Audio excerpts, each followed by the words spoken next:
You're listening to Dave & Buster's Live. Good day, and welcome to the Dave & Buster's second quarter 2023 earnings conference call. All participants will be in listen-only mode. Should you need assistance, please signal a conference specialist by pressing the star key followed by 0. After today's presentation, there will be an opportunity to ask questions. To ask a question, you may press star then 1 on your telephone keypad. To withdraw your question, please press star then 2. Please note, this event is being recorded. I'd now like to turn the conference over to Corey Hatton, Vice President of Investor Relations and Treasurer. Please go ahead. Thank you, operator, and welcome to everyone on the line. Leading today's call will be Chris Morris, our Chief Executive Officer, and Mike Quartieri, our Chief Financial Officer. After our prepared remarks, we will be happy to take your questions. This call is being recorded on behalf of Dave & Buster's Entertainment Incorporated and is copyrighted. Before we begin the discussion on our company's second quarter 2023 results, I'd like to call your attention to the fact that in our remarks and our responses to questions, certain items may be discussed which are not entirely based on historical fact. Any of these items should be considered forward-looking statements relating to future events within the meaning of the Private Securities Litigation Reform Act of 1995. All such forward-looking statements are subject to risks and uncertainties, which could cause actual results to differ from those anticipated. Information on the various risk factors and uncertainties have been published in our filings with the SEC, which are available on our website. In addition, our remarks today will include references to financial measures that are not defined under generally accepted accounting principles. Investors should review the reconciliation of these non-GAAP measures to the comparable GAAP measure contained in our earnings announcement released this afternoon. With that, it is my pleasure to turn the call over to Chris. All right, thank you, Corey. Good afternoon, everyone. Thank you for joining our call today. We are pleased to report record results for the second quarter of fiscal 2023. We generated revenue of $542 million and adjusted EBITDA of $140 million, resulting in an adjusted EBITDA margin of 25.9% for the quarter. In a few moments, Mike will walk you through the details of our financial performance. As we take a step back and reflect on where we are, we remain as confident as ever in our ability to execute against the numerous and sizable growth initiatives that we laid out in our recent Investor Day presentation, in which we have already begun implementing. During the quarter, we are pleased that we continue to open new stores at a highly attractive returns on invested capital, that we have diligently managed our cost structure and continue to expand our adjusted EBITDA margins, and that our exceptional team has done a phenomenal job navigating our highly profitable and resilient business model through a dynamic period in our economy and against strong top-line comparisons versus 2022. We are laser focused on optimizing our business and growing revenue, adjusted EBITDA, and cash flow. We remain committed to our long-term target of adjusted EBITDA of $1 billion and are making considerable progress towards that goal. I'd like to take a moment to update you on each of the 6 key organic growth initiatives. First, marketing optimization. As a reminder, we strongly believe that there is a meaningful opportunity to grow traffic by making sure we get the right message to the right people at the right time. To that end, we have successfully completed our investment in the marketing technology infrastructure and are now in the process of building the digital marketing engine that we expect will begin bearing fruit in the early part of fiscal 2024. These tools will play a key role in developing a more personalized approach to marketing through improved targeting and guest engagement. In addition, our loyalty database is now 5.2 million users, up from 4.8 million users last quarter, as our mobile app experience keeps getting better. Continuing to grow our loyalty database will be a key benefit for our top and bottom line, as customers in our loyalty database visit approximately 50% more frequently and spend approximately 15% more when they visit. As part of our broader effort to highlight our superior watch offering and to use the sports calendar to drive visitation, this week we launched our fall football campaign along with an everyday $5 Bites menu. We are also bringing back the successful all-you-can-eat wings on Mondays and Thursdays, which our guests will particularly enjoy while cheering on their favorite teams. Second, strategic game pricing. Playing games is at the core of our business model and what we are and will always be most known for as a brand. As highlighted during our Investor Day, we believe there is a significant opportunity to implement a new comprehensive game pricing strategy to drive meaningful additional revenue, adjusted EBITDA, and cash flow while still maintaining our everyday value proposition with game prices still well below our peers. While we require certain investments to fully implement all elements of our new strategy, we are currently unlocking new ways to optimize regional pricing that we expect to have a positive impact in the fourth quarter of 2023 during our key holiday period. Third, improved food and beverage. As a reminder, significant opportunity exists to improve our attachment rate and overall revenue and profits generated by our food and beverage business by simplifying our offerings, improving the quality of our offerings, investing in technology to accelerate speed of service, and optimizing our labor model. We recently completed a test of the next phase of our new Dave & Buster's Menu of the Future and new hospitality-focused service model, which we are pleased to report was successful. During the test, these stores saw a low single-digit increase in sales, 170 basis point improvement in food cost of sales, improved labor costs due to operational efficiency, improved speed of service, and OSAT scores. We are on track to launch this phase of our new menu and F&B strategy system-wide by the end of September. Fourth, remodels. We are in the process of modernizing and refreshing the look and feel of our D&B stores, improving the layout to increase traffic and overall productivity, as well as implementing technology to support guest engagement and introducing new entertainment offerings to drive traffic for walk-in and special event business. I'm pleased to report the successful launch of our first of 12 test remodels, which went live in mid-August, introducing our enhanced entertainment offerings. Although it's only been 3 weeks, the new format is being well received by our guests and performing ahead of expectations of a double-digit improvement in comparable store sales growth trends. There will be 8 more test remodels coming online in the balance of 2023, with the remaining 3 in 2024. Once these tests are complete, we will provide more comprehensive financial observations of these test remodels and how these initial results are sharpening our strategy for the planned rollout of the remodel program to the remaining D&B locations in 2024 and beyond. However, you can rest assured that we remain laser-focused on generating highly attractive returns on invested capital for the remodels. Fifth, special events. We continue to believe that there is a significant opportunity to improve execution in our special event business. While we have recovered back to pre-COVID levels on a combined brand basis, we are leveraging the strongest elements of the main event playbook to drive additional sales at Dave & Buster's, which is still meaningfully below pre-COVID levels. We've completed the initial phase of adding sales managers to the stores, which has shown encouraging results. For example, while still in the early innings of the rollout of this initiative, at the stores where we've made the changes, we have seen more than double the advanced group bookings for Q3 and Q4 on average versus the rest of the system.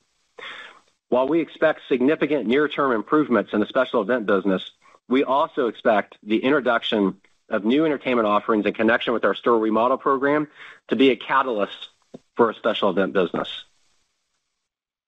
6, technology enablement. At the store level, we are focused on optimizing our current service model and updating our store IT infrastructure, which will lead to vastly improved data and analytics, better guest engagement, and improved guest satisfaction. Our technology leaders were hard at work in the quarter implementing a server tablet solution, selecting our enterprise POS of the future, installing new kiosks, and working closely with our entertainment and operations team on our remodels. As with the remodels, we strongly believe these initiatives will lead to additional revenue adjusted EBITDA, and we are laser focused on generating an attractive return on the required investment in this area.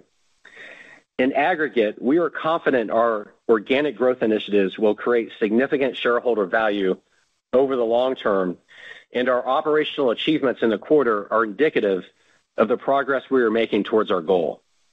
As Mike will discuss in greater detail, our approach to running the business with sharpened cost controls enabled us to continue to expand our margins, which grew 120 basis points versus 2022 and are now up 230 basis points in the second quarter versus 2019. We continue to find ways to permanently reduce our cost base that will be particularly powerful for cash flow generation as the momentum continues to build as we execute against our long-term strategic plan. In the quarter, we opened 2 new Dave & Buster's and 1 new Main Event. Our strong track record of opening new stores remains intact for fiscal 2023 as we continue to expect a total of 16 new stores this year across both brands. Our new store openings continue to perform exceptionally well and generate strong cash-on-cash returns. We are very pleased with the progress being made throughout all areas of the business and have high conviction that our strategic plan will deliver significant shareholder value. Despite the progress we've made towards our strategic plan and the demonstrated strength and resiliency of our business model, D&B remains extremely undervalued by the market. To that end, our board of directors has approved an increase to our current share repurchase authorization, bringing our current authorization to $200 million. While we continue to prioritize high ROI investments in the business and new stores, we will also continue to opportunistically and aggressively buy back shares when our shares trade materially below our view of fair value. So now let me turn the call over to Mike for a review of our second quarter results. Mike? Thanks, Chris. We're pleased to report strong financial results for the second quarter. We generated second quarter revenue of $542.1 million and adjusted EBITDA of $140.3 million, an increase of 21.3% versus the prior year. Net income in the second quarter totaled $25.9 million, or 60 cents per diluted share. We reported $40.9 million of adjusted net income, or 94 cents of adjusted earnings per diluted share, which includes an adjustment for the $11.2 million loss on debt refinancing in the quarter. Reconciliations of these new non-GAAP measures can be found in today's press release. Pro forma comparable store sales decreased 6.3% versus 2022, as we continue to lap robust prior year periods from a top-line perspective. When we look back at a more normalized level of business, we are up 5.8% versus 2019 on a consolidated basis, led by the continued strength of our entertainment business. Our special events business continues to recover with revenues up 15.6% on a year-over-year basis in the second quarter and remains close to flat in comparison to pro forma 2019 levels. Our second quarter adjusted EBITDA improved 230 basis points to 25.9% versus 2019.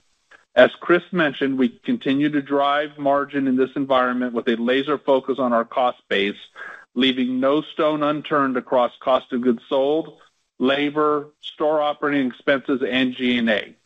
We are confident in the levers that we have to pull in all 4 of these cost buckets that will result in the annualized run rate cost savings of $40 to $60 million, as we laid out in our Investor Day presentation.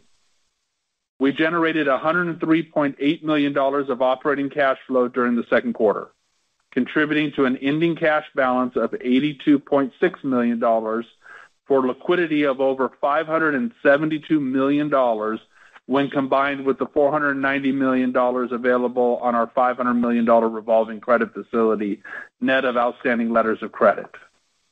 We ended the quarter with a total net leverage ratio of 2.1 times. Our strong balance sheet, low leverage, and superior cash flow profile provides us with the ability to invest in the business to drive profitable growth and continue to return capital to shareholders. As previously disclosed in the second quarter, we repurchased 2.1 million shares at a total cost of $74.5 million. And after increasing our share repurchase authorization, we currently have $200 million of share repurchase authorization. Also in the quarter, we opportunistically repriced our credit facility, reducing the spread on our Term Loan B and any future revolver borrowings by 1.25%. Turning to capital spending, we invested a total of $82.6 million in capital additions during the second quarter, opening 2 new Dave & Buster's stores and 1 new Main Event. We've already opened 1 new Dave & Buster's store during the third quarter of fiscal year 2023, and 1 new Main Event store as well.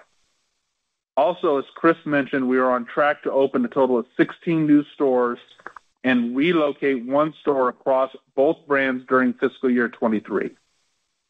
To summarize, we are pleased with the progress we made in the quarter, strengthening our company's financial position with the favorable repricing of our Term Loan B, returning capital to shareholders via our share buyback program, and establishing a quantifiable roadmap to execute upon by unveiling our long-term strategic plan at our Investor Day in June.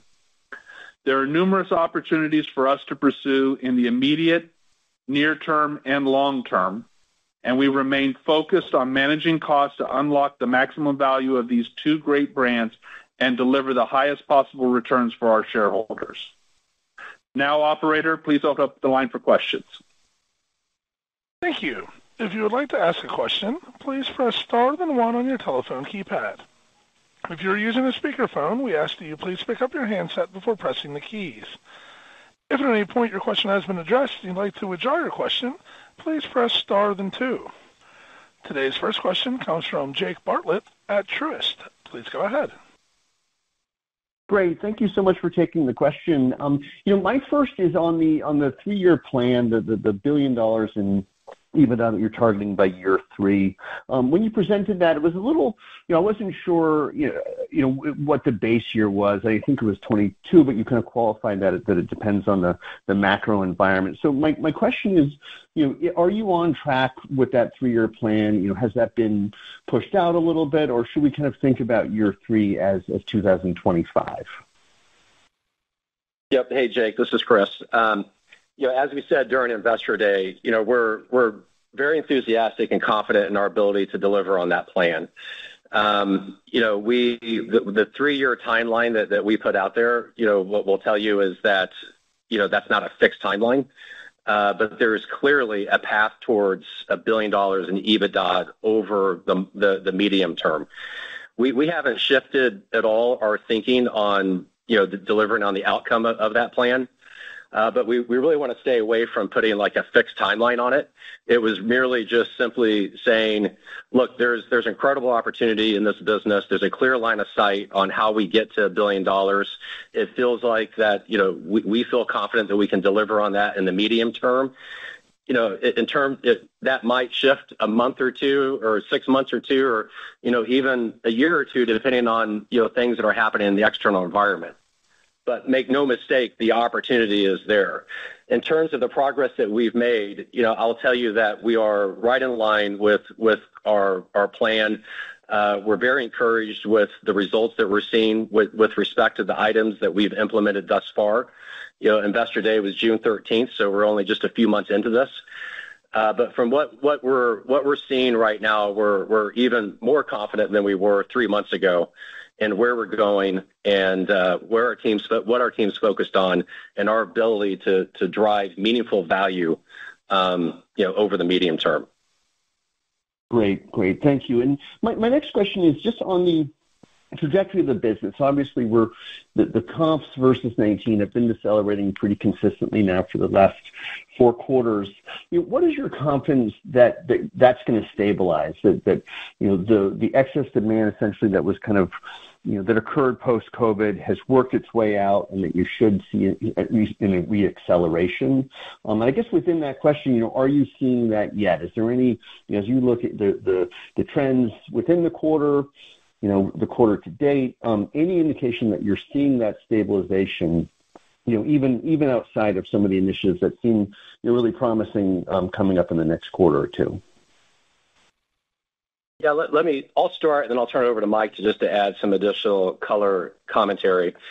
What you're going to consistently hear from us, this is the team that's very much focused on delivering on that long-term plan. And that's where our focus is. We're excited about what we're doing. As I said, there's a clear line of sight in our ability to deliver on that plan over the long run. And so we don't really get caught up in month-to-month trends. What I'll tell you is, it's like, look, the comparisons to the prior year are challenging. Last year at this point in time, we benefited from the post-COVID surge along with all of our peers. And as we're lapping that period of time on a year-over-year basis, comps are challenging. We're pleased that compared to 2019, we're still up 6% over that comparison. And we're particularly pleased and proud of the work that our team has done to navigate through this environment and still deliver on the bottom line. And most importantly, we remain as confident as ever in the initiatives that we outlined during Investor Day and the exciting opportunity in front of us to drive meaningful value. Yeah, I think to add on to that, when you look back a year ago, we comped plus 17.5% in Q3. And so that is a huge number to overlap. And so when you go back versus 22, yeah, it's a tough comp. We look back at 19 and we see still the growth in the business that we wanted to see, which is that 2% type growth on an annual basis going forward, which is a more normalized environment that you would expect to see in businesses like ours. What has us at this point, we can't control the macroeconomic factors that are driving traffic and those effects. What we do control is what happens in the four walls of our business, and that's the type of attitude and I call it bringing it every day to control those four-wall EBITDA margins, and that's the value that you're seeing in that EBITDA margin today, even in this type of environment where we can expand on those EBITDA margins. The actions that we're taking today around that are permanent in nature and will be able to benefit us even further as traffic and an economy returns back to more normalized levels. Great. Thanks a lot. I really appreciate it. All right. Thank you, Jake. Our next question today comes from Jeff Farmer at Gordon Haskett. Please go ahead. Great, thanks. Just wanted to start with following up on Jake's question. So is there anything you guys can share as it relates to how the Q2 same-store sales sort of finished relative to your internal expectations? Anything that caught you guys off guard, either positively or negatively? No, I think as you look at the back end of Q2 and what we're seeing today, it's a relatively consistent level of comp store sales. Unfortunately, it's a decline, but those levels are pretty consistent across the board. We evaluate each of the different demographics within our business. I'd say demographics of our consumer, but also from a geographic perspective. And at this point, we're not seeing any one particular group that's underperforming the rest of the demographic area as well as the geography of those types of results. Okay. That is helpful. And then it looks like you guys saw roughly 250 basis points of food and beverage cost favorability year over year. The question is, so a lot of things can impact that. So either cost initiatives, menu pricing, commodity inflation. Can you help us understand what drove that level of 250 basis points, which was more than doubled what you saw in the Q1? And then as we move forward, how should we be thinking about that? So just understanding the drivers of that cost favorability and how we should be thinking about it moving over the next two quarters. Yeah, so when you look at the improvement in the cost of goods sold line for food and beverage, there's a couple of aspects. One, we haven't done anything from a pricing perspective between Q1 and Q2, so pricing there is consistent. The benefit comes from continued work from a synergy perspective as we've gone through kind of the second round of contracts where contracts that were fixed in nature, needed to run their term, and then we were able to then consolidate the procurement volumes and go after that from a cost-save perspective. As Chris spoke to during his prepared remarks, we're testing new menu items that yield a cost benefit to us from a cost of goods sales perspective. And then lastly, as we always look for more improvement from prep time and things to that effect, the ability from a commodity perspective, we are seeing relative consistency, commodities quarter to quarter, so we're benefiting on a commodity basis relatively, I'd say, straightforward from Q1 at about 3% improvement on a year-over-year basis. Okay. Thank you very much. You're welcome. Thank you. Thank you. And our next question today comes from Brian Zaccaro with Raymond James. Please go ahead. Hi, thanks, and good evening. I just wanted to ask about the comps again and just sort of the cadence you saw through the quarter. Obviously, comps down in the sixes now, and I just want to get your perspective on what you think is driving that sequential softness and just sort of the health of your consumer. Yeah, I think you mentioned it's not concentrated in any area, but is there anything you're seeing day part or weekday versus weekend or F&B versus amusements? Just any incremental context on what you think is driving that sequential softening? Yeah, Brian, I'll take that and then let Q wrap it up. First, the first thing I'll say is I'll repeat what I said to Jake earlier is, last year, part of what we're dealing with is just a tough comparison to the prior year, just with, the post-COVID surge and, our performance last year benefited from that, just as our peer group did. And so there is a bit of a tough comparison. And as I said, when we compare ourselves to 2019, first, we're pleased with the growth from 2019. Secondly, there was really no material trend in the business throughout the quarter. It was fairly consistent.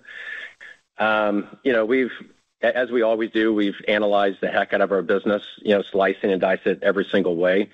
What I'll tell you is there was nothing meaningful that came out of that. We think that it was just overall, relative to 2002, there was just, a decline.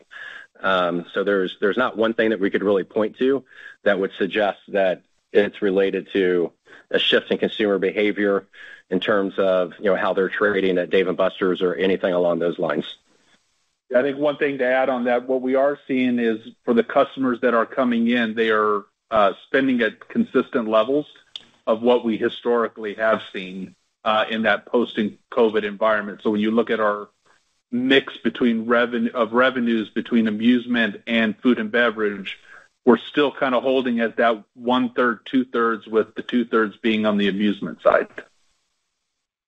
Okay, thank you for that. And just on the initiatives to optimize your pricing on the games, could you elaborate on the changes that you're making that will have an impact beginning in the fourth quarter? Just some of the specifics there, and any ballpark of how much of a pricing benefit you expect that to yield starting in the fourth quarter. And then also, I think you were thinking about and maybe testing raising the buy-in, the minimum buy-in level, maybe from $15 to $20, if memory serves. Have you made a decision on that front? Yeah, so I'll give you the two main takeaways. One, towards the end of the quarter, so there was really no benefit in Q2, we did adjust the rate card, which is the buy-in at the kiosk. When you look at our pricing before, the low-end entry point was $15, and then it went from $15 to $25 to $35 to $45. We adjusted those rate cards to actually start with $20, and then it goes from $20 to $30 to $40 to $50. The dollar value per chip that the customer receives is consistent, so it really wasn't much of a, call it a price change, as it was a change in just the buy-in amount at the minimum level, and then it went up through there. Mm-hmm. The other aspect of what we're looking to accomplish is, as we've talked before, one of the strategic unlocks in pricing is the ability to alter pricing between geographic areas. So no different than when you look at food and beverage, costs in major metropolitan areas usually cost more from a price point than in more regional markets or smaller towns. Right now, our limitation is that all pricing for all games is consistent across the entire system. We're now able to unlock that and be able to put regional pricing in place, which will start going into test in the next couple of weeks. One of the key things we want to do, though, in doing such is make sure that we maintain the value of our product offering in relation to our peers. So from that respect, we haven't communicated, nor would we, what we think that estimated growth would be in Q4, but we would expect there to be something there. All right, thanks. And then just the last one for me, if I could. I appreciate the update you provided on certain initiatives that you laid out at the Analyst Day. But I know it's early days, but can you elaborate on the customer response you've seen in the Friendswood remodel? Any specifics on how the social bays are performing or other specific changes that you made that are driving the increase most meaningfully? Thank you. Yeah, happy to do so. I mean, we're very pleased with the guest response in the community on all aspects of the remodel. To be perfectly frank, as we said in our prepared remarks, it's only 3 weeks, it's only one store, and so we're trying to be guarded in our enthusiasm.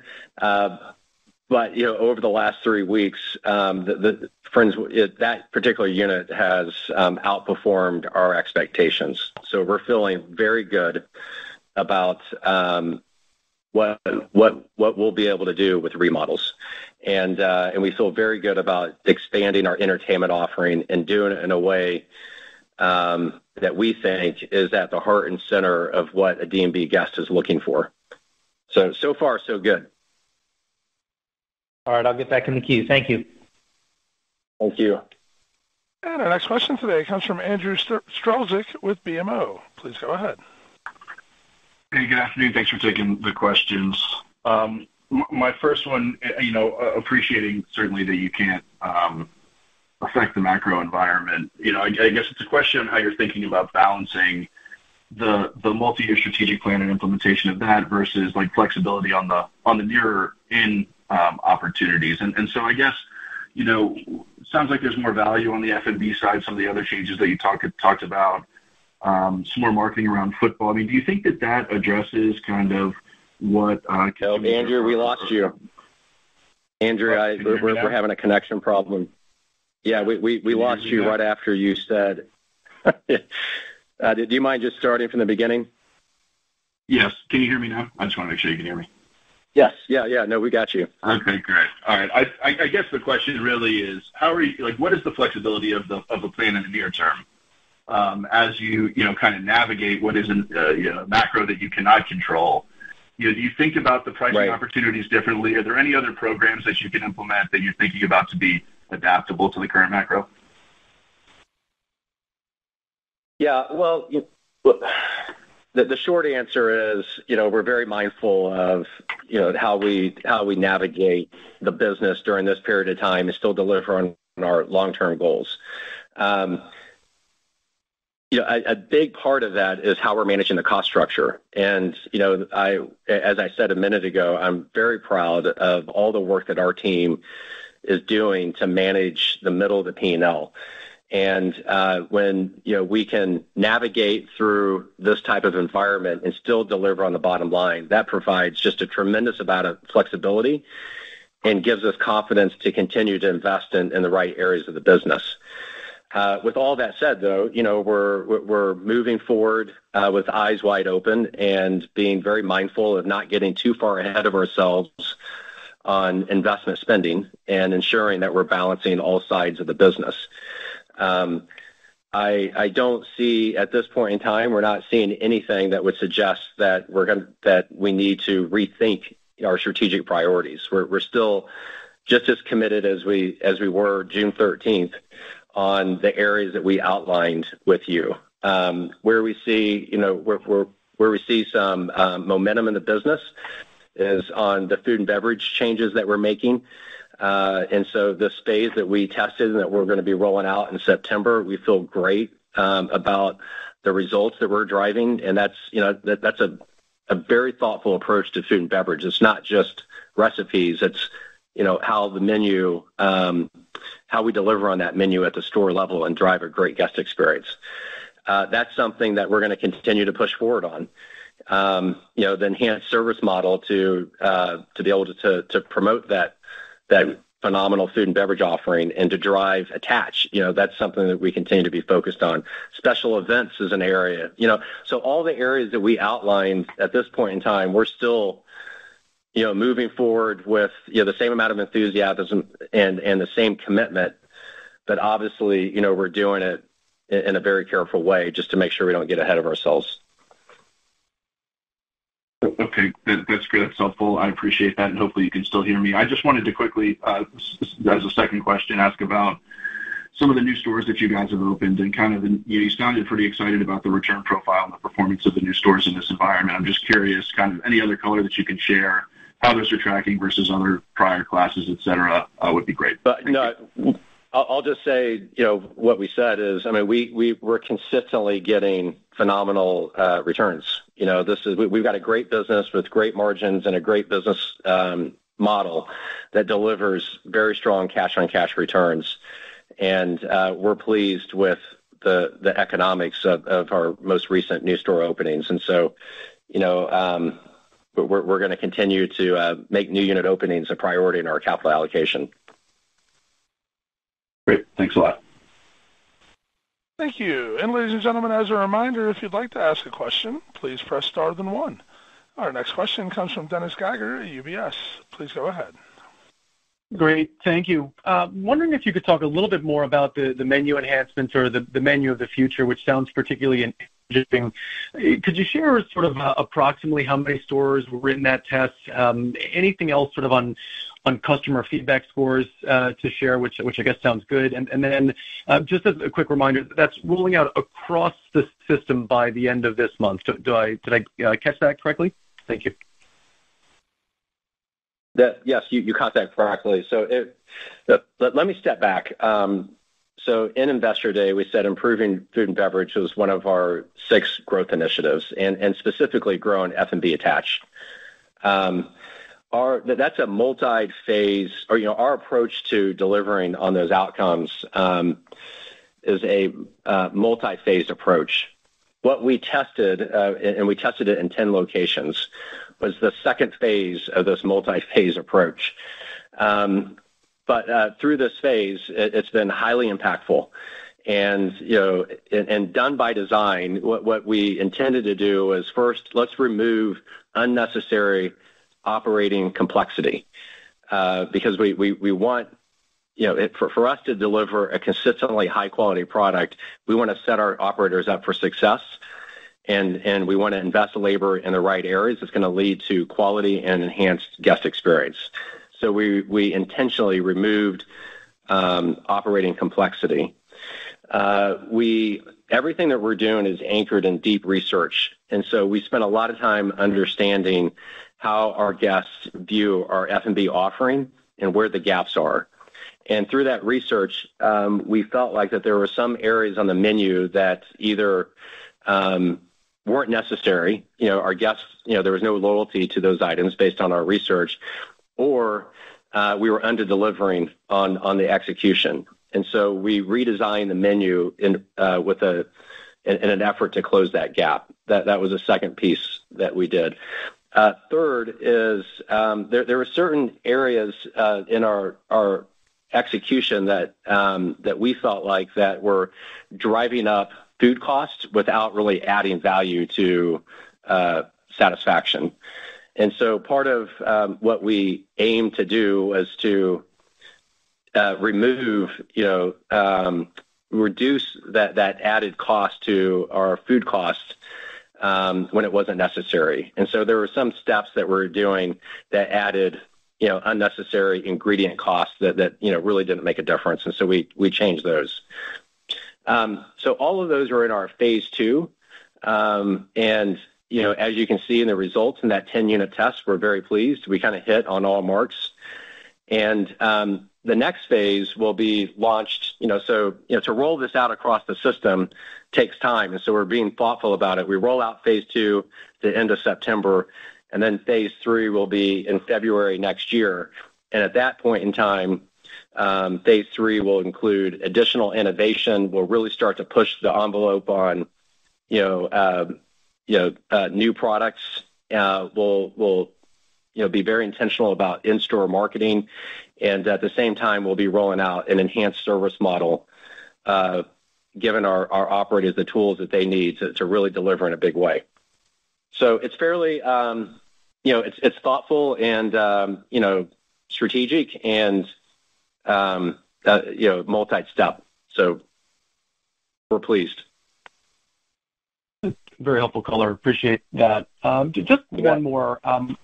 Wanted just to ask a little more on promotions and marketing campaigns going forward over the coming quarters. I know you highlighted some as it relates to for the football season, which sound compelling. But can you talk maybe a little more about, at a high level at least, about perhaps what the next 12 months may look like in thinking about promotions and campaigns relative to historical? Maybe you don't want to say too much for competitive reasons, but just in thinking about where food costs are, et cetera, and maybe what that allows you to do from a promotional standpoint. Just curious if anything additional to share there on the go forward. Thank you. Nothing to share at this point in time. We're still in the process of finalizing our marketing calendar for next year, and so our team is very focused on building out an exciting marketing calendar, and so more to come on that, but nothing to share at this point in time. The calendar, the fall football campaign that we just launched this week, we're pretty excited about that. One, it just gives us more opportunity to highlight the great sports watch offer that we have in the marketplace. Number two is, from our research, we know that the consumer is gravitating to value-driven messages. And so based on our concept testing, we feel like the $5 bite message is a message that's going to resonate very well.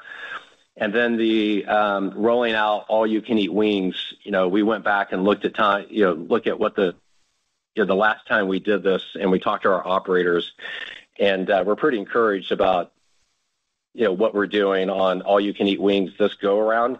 It appeared to be a nice traffic mover in the past, and what we've done is we've retooled that to be even more effective. So again, just working closely with our operators to make sure we're setting them up for success.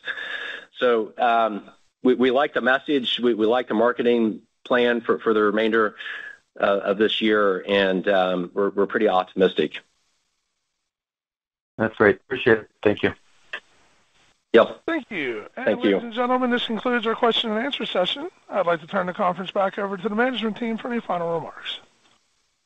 Okay. All right. Thank you very much, operator. In closing, we'd like to commend our team for the exceptional results they continue to produce across our growing portfolio of Dave & Buster's and Main Event stores. Thank you all for joining. We look forward to speaking with you again next quarter and keeping you apprised of our continued progress and our strategic initiatives. Have a great day. Thank you. This concludes today's conference call. We thank you all for attending today's presentation. You may now disconnect your lines and have a wonderful day.